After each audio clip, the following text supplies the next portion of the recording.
And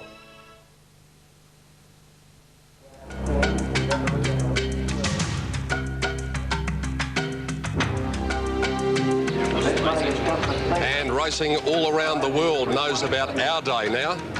It's Derby Day, and on Tuesday it'll be Cup Day. And now the world knows about our race. There's a man who's training in another part of the world at the moment, David Hayes, and we'll be chatting to him a little bit later on. He's back for the carnival, and he's in Hong Kong at the moment, Jen, and he's really enjoying himself. He's enjoying himself, and he's also having a lot of success over there with the number of horses that he's got. He's really done very, very well so far. Wild horses wouldn't keep him away, of course, from the Melbourne Cup Carnival, and I spoke to David before, and he's really pleased to be here. Oh, he would be, and of course he won the Cup last year, and I'm sure he's looking forward to seeing his, well, ex-horses, not really his ex-horses. He still takes a big interest in the stable back home. He'll be interested in what they do today. Well, one man who's keeping a close eye on what's going on down in the betting ring, Terry Kennedy. Any late moves there, Terence? Oh, Peter, is there? What? Yes, the sun is out here at Flemington, and so too the professional punters. They have had the running shoes on here. Saintly has been a massive go here in the Carbine Club Stakes. Hard to believe it opened up at around $5 with bookmakers. It is in a massive 2.5 points in some quarters with bookmakers. So it's been a massive go here, and of course that means that Encores has eased, Vernal has eased in the market, also Brackenbury, the McDittman mount, has eased, but Saintly, the professional punters have come out, the rank and file punters have come out. It's been a big go. Darren Biederman and of course Bart Cummings, they're a tough combination to beat, and they're out to win this race with Saintly. Well, they don't miss too often when the money goes on, and Saintly is carrying the colours that Catalan Opening will carry later on in the Derby. I did notice as they went to the stalls that Prince Caliph number 12 was sweating up quite noticeably. Jen, it is pretty humid today. Does that sort of weather normally affect the horses? Yes, it can, and especially the younger horses too. The big crowd sometimes upsets them as well, Pete. So a lot of the locally trained horses are probably better off here, I'd say, because they're used to the surroundings. But big days like this, it can make a difference to young horses. There's Prince Caliph number 12 out behind the gates. As I said, there are no scratchings, a full field of 12 here, and right throughout the day we'll be bringing you the colour, the drama, the excitement, and all of the news that comes out of the opening day of the carnival. Well, they're starting to be loaded up into the gates now for the Carbine Club Stakes, first of 32, and the man who'll be behind the binoculars for those 32 races is up behind the peepers now, Dan Malicki. Thank you very much, Peter. As they start to move in for this race, and just reiterating, Saintly has virtually been back, to use a racing adage, off the map. Huge go, Gary Willits, and looked very well. You're most impressed with him. Oh, look, I thought he looked the pick of them, Dan. He's also noticed he's by Sky Chase, a horse that Bart had a lot of success with. The other two I like were Brackenbury, looked very well, and number one Encores. But boy, gee, Saintly, you couldn't fold him. Prince Caliph, Peter pointed out it was sweating up, and so too Touch of Force a little bit. Yes, I just noticed Brett Preble giving the horse a wipe down in the stalls. It's got to be careful that the reins get a bit slippery with the sweat on the reins, and you don't want the reins slipping in a race like this. Now Zuccarino, a grey, goes into the gates, one of two from the Gerald Ryan camp. The other is In Square. Brian York on Zuccarino, Damien Oliver riding In Square. Prince Caliph is still away from the line, and so too is Chicane with Shane Dye aboard. You can see the sweat on number 12 there, Dan. It's sweating up. It's really muggy here today. And it has sweated up quite noticeably. It's the rank outsider in the field. Saintly now into favouritism on the tote at $3.90. Brackenbury at $4.30 and Encores at $6.50. They are the Super Tab odds for $1. Now they're all set to go. Prince Caliph goes in and they're ready, and they're off and racing in the first event, the Carbine Club Stakes on Derby Day. And Prince Caliph a bit slow to begin, and Vernal eased out to the back. Saintly's going to settle down third last, whereas Touch of Force was going through on the inside of Trobus in the early part. Zuccarino racing up handy, and so too was Chicane, but it's 5 wide for the moment. Latin Quarter going through in the centre, so a good charge for the lead. In Square's just behind those now. Encores has lost the rider. Darren Gauchi's out of the saddle. Encores has lost the rider a couple of 100 metres after the start. So as they run along towards the 1100 metres point now, Latin Quarter pulled its way to the lead from Chicane second, and Trobus now third, Zuccarino fourth. About 2.5 lengths away, Touch of Force racing fifth on the inside of In Square. A length and a half away then to Brackenbury, and they were followed by Saintly, who's about 8 lengths off the lead. Prince Caliph's on the outside of Brackenbury, who's fourth last in the picture for the moment. Saintly third last on the outside of Vernal, and then came Silver Arch. And Encores lost the rider, Darren Gauchi, 200 metres after the jump. 600 metres left to travel. And it's Latin Quarter ridden along a little bit, joined by Shark Kane, Zuccarino 3 wide, In Square 4 wide, Prince Calaf 5 wide, Saintly joining in 6 wide, and Silver Arch the widest runner. Touch of Force getting a run up along the inside. Down to the 300, Zuccarino's under pressure, but look at Saintly join in. Touch of Force along the rails. Saintly and Darren Beatman go up the Touch of Force, and Brett Preble, they kick away from Brackenbury into the clear, but Saintly's been backed off the map, and he is going to win like a good thing. He's racing away for Darren Beatman, and Saintly wins the first from Brackenbury. Touch of Force will hang on to grab third from Zuccarino. Then came In Square, Prince Calaf, Silver Arch, Vernell, Trobus, Shark Kane and Latin Quarter last. And Encores lost the rider some 150 to 200 metres after the jump. Yes, he certainly came down pretty hard. Look, I just hope Darren's all right. He's got the ride and the favourite. But getting back to this winner, by Jude, was backed like it was unbeatable, and that's how it won. The only horse I thought was a little bit unlucky was Brackenbury. Coming to the home corner, he was in on the fence, but Saintly had a beautiful run all the way. 3Hasn't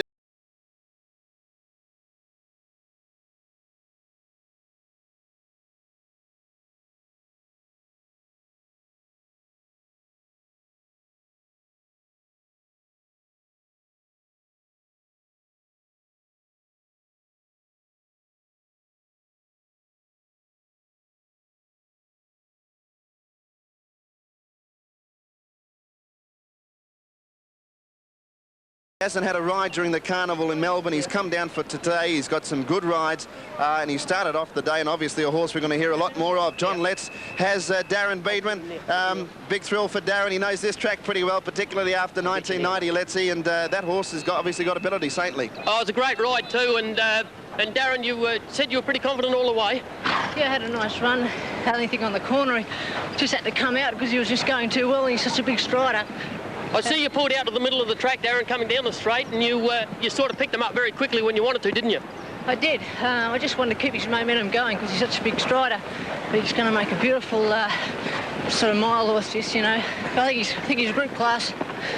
Well, you've opened the bowling for the Melbourne Cup Carnival of 1995, Darren. Good luck for the rest of the carnival, and it was a great ride. And it's nice to see JB Cummings' name up on top there, isn't it? It is. He's really part of this carnival, and it's great to see him still in it. Yeah, good luck for the rest of the carnival, Darren.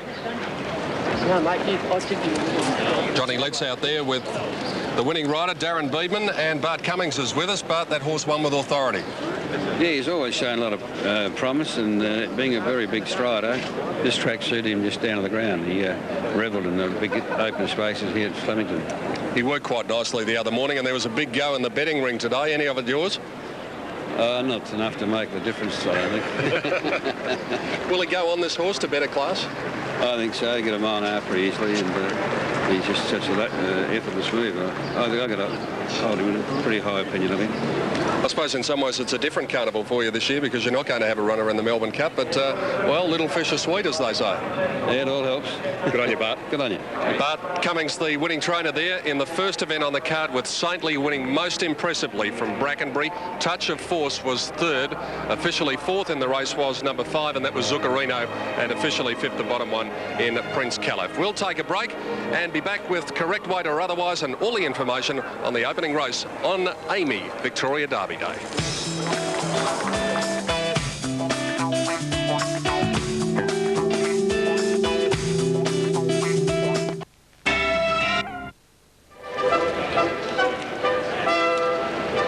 There's the winner of the first event on the program, Saintly, with Darren Beatman, trained by Bart Cummings, a most impressive victor. But the concern here at the moment is for the condition of Darren Gauci, who came off on course about 300 metres after the start. And as we see the riders getting up to declare correct weight or otherwise, the ambulance with Darren Gauci didn't stop. He didn't come back to the jockey's room, and it is making its way at least to the casualty room. So we'll keep you posted on the condition of Darren Gauci as soon as we get it. Here's Mr. Pat Lawler for the first of many times throughout this carnival, about to check the facts and figures, and then he will look around and declare correct weight on the first event. So it's 7, 6 and 8. The winning margin there, 2.5 lengths, 2 3/4 between second and third. Time for the journey was 1:34.8. And whilst we were impressed by that win, we are waiting on the condition of Darren Gauci, and we'll bring that to you very shortly. track being repaired after the first event. Jen, let's go up to Danny and see what news he has for us. Tote dividends on the first event, Pete. Saintly, $3.70 and $1.70. Brackenbury, $1.70 and Touch of Force, $2.10. The Quinella on the first race, $8.60, and the trifecta, $74.70. And he was heavily backed. He was one of the best back runners we've seen during the spring so far. And obviously a big plunge on that horse, and they've got the money on Saintly. 7, 6 and 8. We'll have further info on Darren Gauci as soon as possible. When they went off the track, Pete, the ambulance, it went left instead of right. The ambulance usually goes right to the casualty room, but he went left as if it was going off the track, and it looks as if it's heading up towards the bridge. So that was the scene when Darren Gauci fell shortly after the start on Encores. Obviously there is trouble with his leg there because they had to take the boot off, and he was placed in the ambulance, and the ambulance, I can see it now, it's just about to get off the racetrack, Tim. Yeah, well, it's we were only talking to Simon Marshall earlier, and Peter Donegan and I were discussing it with him. It's a glamorous life, some think, but that's how tough it can be. You come off them and you can get yourself hurt. Presentation time for the first. Here for the first time is Richard Zachariah. Carbine Club and William Inglis make a fine combination. They've come together to sponsor this fine race for 3-year-olds, and we couldn't think of a better combination to do it. Here to present the trophy is Mr. John Fitzgerald, who's the president of the Carbine Club of Victoria. But first, let me acknowledge our host today, the VRC committee man, Mr. David Christensen. Could I call on Mr. Fitzgerald to present trophies? Thanks very much, Richard. Chairman VRC David Burke, distinguished guests, ladies and gentlemen, it wouldn't be a spring racing carnival if it didn't at some stage recognise the great champion Carbine, who did so much for Australian racing. Right here, where we're all standing today, in 1890, won the Melbourne Cup, and then went on to produce progeny who won English derbies, 3 of them actually, and over the generations. It's a great thrill too that William Inglis and Son, who are the sponsors of this race, have added to that tribute by allowing us to retain the name Carbine Club Stakes while they present the actual trophy.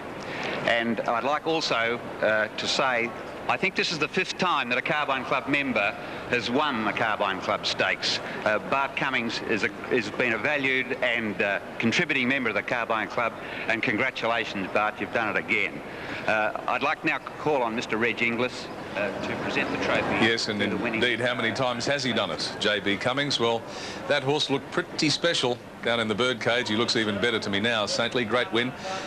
And there's the presentations taking place for the first race during Amy Derby Day here in 1995. Let's go to Danny Malecki.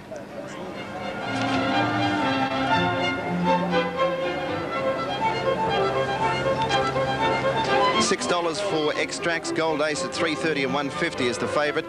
$44 for Canaraja. Padre 12, Quick Flick 13, Nick on the Run 19, Wavertree 9.40. Good form line there through Saintly. Miss Margaret at $7.50. Number 9 Bowl Baron at 146. So there's your rank outsider by far. Chevy at 26. Planet Warrior 11. We might need a replacement for a few jockeys too, Pete. 64 for Ruralism and $12 Viceroyal. Scratchings are numbers 13 and 15. Okay, Dan, and we're still waiting to get a report on Darren Gauci, so hopefully we'll have that shortly. But I must say that shot of him on the stretcher didn't look particularly good, Jen. Didn't look good at all, Pete. They'd obviously taken off the boot, which suggests there might be something wrong with the leg or the ankle. And, well, that's racing, isn't it? Those sorts of things happen. I'm sure there'll be a lot of excitement in the jockeys' room now. Who's going to get the ride on Octagonal if Darren can't ride? All right, we'll keep you posted with that situation as soon as we find any news after the first race. The Shivers... Welcome back to Australia's international racecourse, and doesn't it look an absolute picture today? As Peter Donegan said to us earlier, it's probably never looked any better. Flemington on Derby Day. And Peter Donegan, I think, has got an update on how Darren Gauci is, Pete. Yes, Tim, the word is that Darren has been taken to Western General Hospital. He's suffering lacerations to the leg, we believe. and that will be the end of his riding for the day, unfortunately. So there is a mad scramble going on at the moment to get replacement riders, one especially, and that is Octagonal in the Amy Victoria Derby.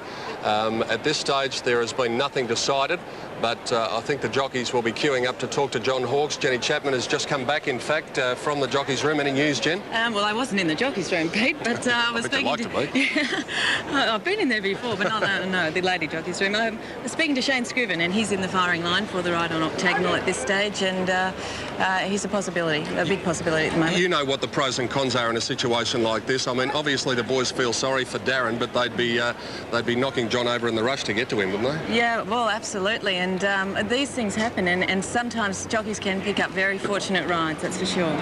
OK, well, Brett Preble is the replacement rider in this next event, race 2, as we mentioned to you, for number 11, Planet Warrior. As soon as we find out a rider for Octagonal, Tim, we'll let you know. Peter, while you're still there, Peter and Jenny, we couldn't really tell from watching up here what happened to Darren. He came off very early. Is any idea what happened? Yes, he did get a check, Tim. He got a check fairly early in the race. The horse knuckled. It looked like Darren was going to stay on, but he must have just lost enough balance to come off. Yeah, so... OK, thanks a lot. All we can do is wish Darren well, and you don't like to see that happen. Sam. 14 years separate David and Peter Hayes, and those who don't know them probably wouldn't pick them as brothers. They have different builds, different mannerisms, different personalities. What they share, though, is the same vision, the same love of horses and the same determination to keep the Hayes name at the top of Australian and now international racing.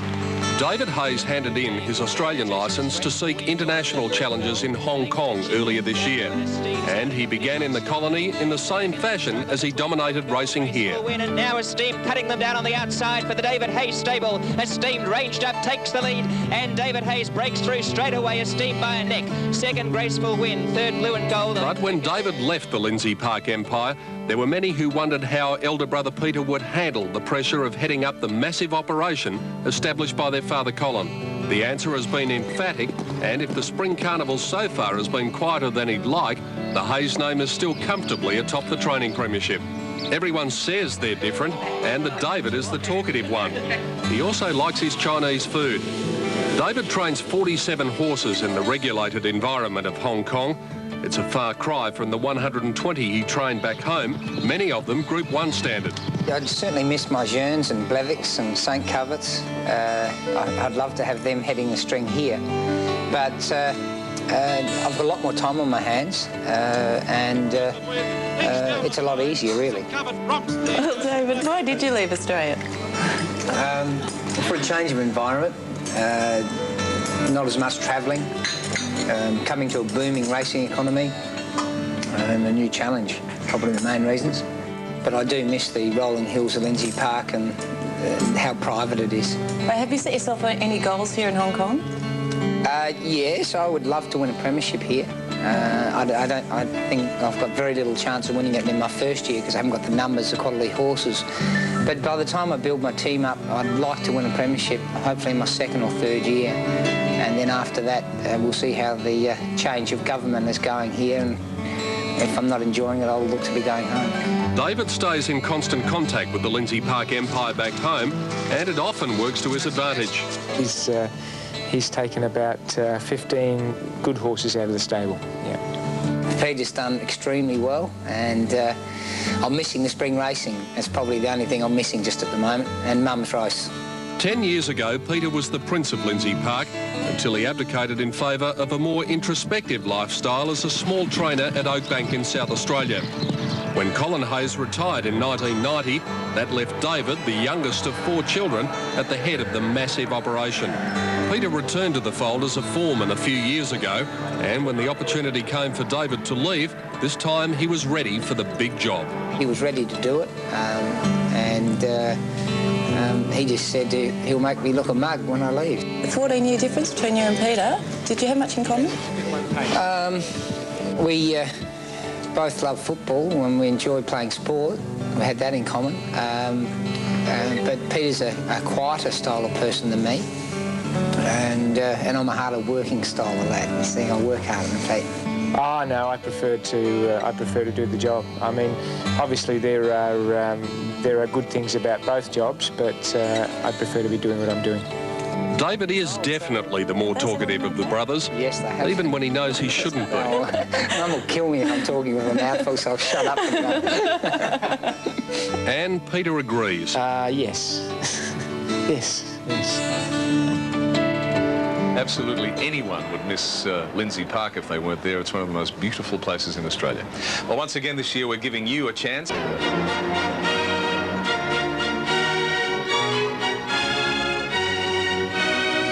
Welcome back to Flemington, and time is a-wasting. They're in the mounting yard for the Chivas Regal, over 1,200. Here are Peter and Jenny.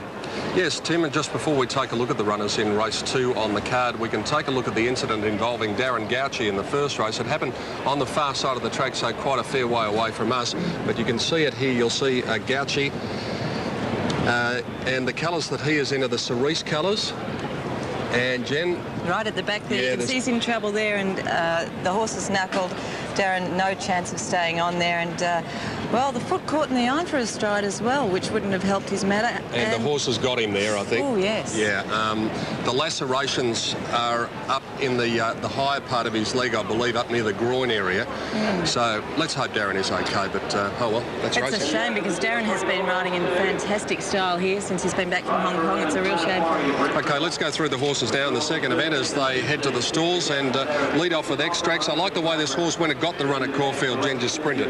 Yes, well, he's facing his acid test here, though, Pete, because the races that he has won have been a little bit weaker than this, but 3 starts, 3 wins. It's very hard to knock a horse like this. He's a lovely mover. Number 2 is Gold Ace, Damien Oliver, the rider, and he doesn't look like a horse who hasn't had a run for 3 or 4 weeks. Well, he's extremely fit, this horse, and last start he slowly wound up. That was over the 1,400 metres. He just didn't get there in time. If he lives up to his Ascot Vale run 3 starts ago, he's going to be hard to beat. What about Padre, number 4? Finished 4th to win square here at his last run, but probably faces a reasonably stiff task here. Well, he does. He's a horse that can show a lot of pace in his races, but often the last 100 metres can see him out. 5 is Quick Flick. Darren Beedman takes the ride here, and the Sydney and Brisbane form, not too bad.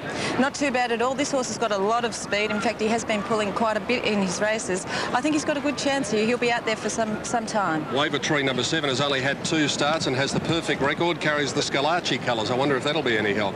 Well, quite possibly. This horse has got some ability, there's no doubt about that, and he could be quite a young improver in this race. Probably a rough place chance in the race. 8 Miss Margaret's the one you like, Jen? Yeah, very, very impressed with her back in March this year at Flemington, down the straight over 1,100, and of course she has won since then as well. So she's a good, handy fill-in. I do think she's going to be hard to beat. 10 Cheviot in the all-white colours, finished last in the Caulfield Guineas. Big drop in class here.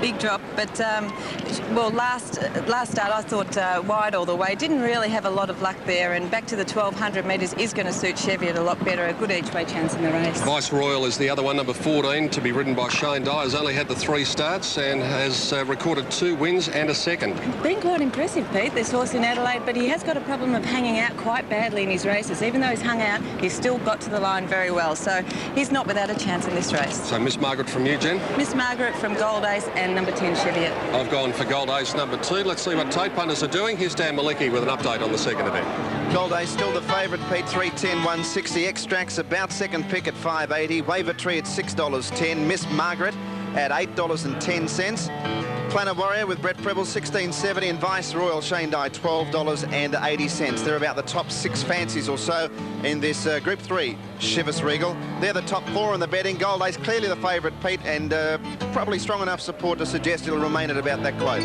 Right, Dan, runners heading up to the barrier. Plenty of betting activity, plenty of social activity as they go to the stalls for race 2. The Chivas Regal will be back to Flemington very shortly.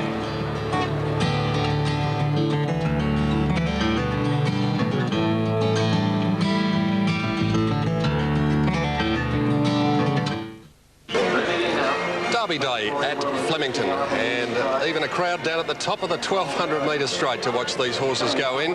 many of the vehicles entering from that end of the course and people stopping to have a look and watch Quick Flick, that horse there, and the rest of them be loaded up into the gates. We've got one riding change to report for you, replacing Darren Gauci in the third event. Number 16 Noble Lotto is to be ridden by Shane Dye. RS Dye aboard 16 Noble Lotto in race 3, and still no rider for Octagonal as yet. Last minute update from the betting ring, Terry Kennedy. Thanks very much, Pete. Yes, compared to the first race, a pretty non-spectacular betting race, this one. Good support for Gold Ace. It's $3 on the tote, about the same odds with the bookmakers. And just down the bottom, could be a sneaky one here, the Adelaide horse, Vice Royal, to be ridden by Shane Dye. Double-digit odds, but there's been some specking at those odds. Terry Kennedy reporting from the betting ring about that horse, maintaining its place as favourite, Gold Ace, with Damien Oliver in the saddle here for race 2. Well, they're a long way away from Dan Malicki and Gary Willits, but they're keeping an eye on the crowd and the horses. Thank you, Pete. They move in well for this. We see some good sprinters win this race. Gary Gold Ace won on Cup Day last year when he started his career, and he's all the rage today. He could have been anything, Dan. He had a couple of bones taken out of his knees at the end of his 2-year-old career. There's Quick Flick down from Sydney. Grant Cooksley on board. Looks well. Yeah, I liked 2-1.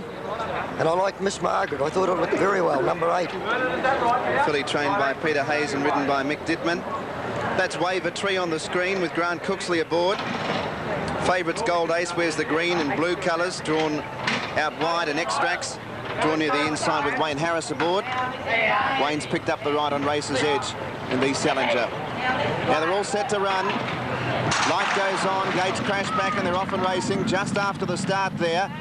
Gold Ace jumped away okay. Getting out fairly quickly, Padre, Planet Warrior from near the inside, got out well. Nick on the runs, racing up prominent. So too was Canaraja. Vice Royal was up there as well. Then came a Cheviot, Miss Margaret just behind that division, but out a bit wider on the track as they run up towards the 800 metres point.